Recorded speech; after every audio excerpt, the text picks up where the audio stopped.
Folks, let me be very clear. Nobody, and I mean nobody in the history of weather television has ever done what I am doing right now. Not even close. The failing networks are out there embarrassing themselves with their boring charts and their little weather puppets, but FakeWeather is number one, has always been number one, and today is absolutely no exception. From Phoenix doing incredible triple-digit heat to Seattle doing something frankly very weak on the cold end, we have got the full picture today, and I am going to tell you about every single bit of it, tremendously. Folks, I have to be very serious with you now because the Storm Prediction Center has issued an enhanced risk for severe weather today, and this is real and it is significant.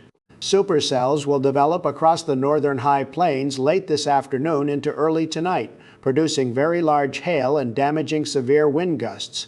And the SPC has also documented isolated wind damage risk from the mid-Mississippi Valley all the way to the Carolinas.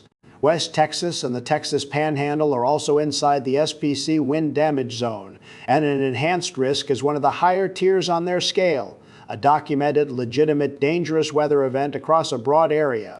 Looking at the temperatures today, Phoenix is doing what Phoenix does best. Well over 100 degrees, legendary numbers, the kind of heat that only the greatest desert city in America could produce, and many smart people are saying this is some of the most impressive heat of the summer so far. Miami is right around 90 with a heat index climbing over 100. Spectacular numbers, very humid, very intense, the kind of conditions that make you appreciate air conditioning, which I perfected, believe me. Atlanta is sitting in the low 90s and Little Rock is pushing into the mid-90s, both carrying heat indexes deep into the upper 90s. Truly extraordinary performance by both cities, and I would know extraordinary better than anybody.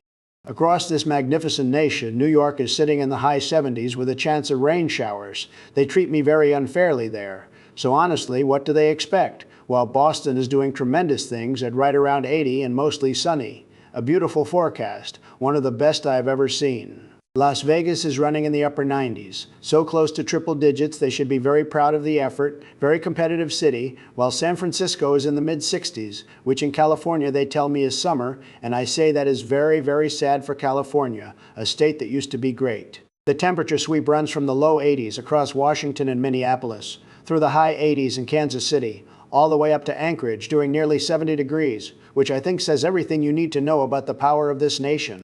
Up in our tremendous 51st state, the West is getting hit with showers today, Vancouver managing a daytime high of just 66 Fahrenheit, and Calgary struggling through a high of 21 Celsius, which the forecast says is 65 real Fahrenheit, a very low number achieved through a very complicated and totally unnecessary measurement system.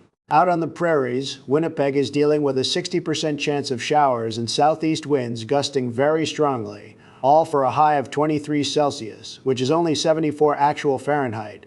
And I just want to say that they invented an entirely different temperature scale specifically to make their summers sound more impressive than they are. Toronto in the east is mainly sunny with a high of 26 Celsius, the real forecast says 74 Fahrenheit, and they should be very grateful, while Montreal gets morning sunshine before afternoon shower chances roll in, also 26 Celsius, which Environment Canada tells me is 77 Fahrenheit, and I say if Canada would just use real American degrees, they would feel a lot better about themselves and about their future as our 51st state.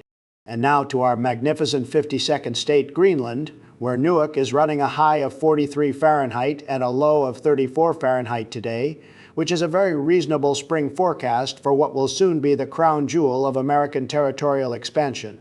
The fake news says Greenland is not for sale, but I say everything has a price, and when you are the greatest deal maker in the history of deal making, you make it happen. Believe me, Greenland is happening. We are giving our 52nd state fair, accurate, tremendous weather coverage today. More than the failing networks have ever given them in their whole history of failing.